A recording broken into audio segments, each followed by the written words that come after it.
بسم اللہ الرحمن الرحیم۔ کہتے ہیں کہ حدیث میں آتا ہے کہ جس رمضان کا پہلا دن جمعہ ہوگا، لازمی بات ہے اس کا 15واں دن بھی جمعہ ہوگا، کہ جب اگر ایسا ہو تو اس دن فجر کی نماز پڑھ کر اپنے گھروں میں گھس جانا اور دروازوں کو بند کر دینا، اپنے کانوں تک کو بند کر دینا، اور جب تمہیں کسی آواز کا احساس ہو تو سجدے میں گر جانا اور یہ دعا کرنا، سبحان القدوس سبحان القدوس سبحان ربنا القدوس۔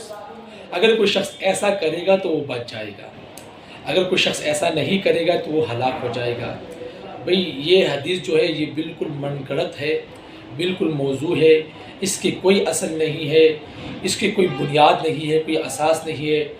لہٰذا ایسے احادیث کو نہ بیان کیا جائے، نہ آ کے شیئر کیا جائے، تاکہ ہم خود بھی گناہ سے بچیں اور لوگوں کو بھی گناہ سے بچائے رکھیں۔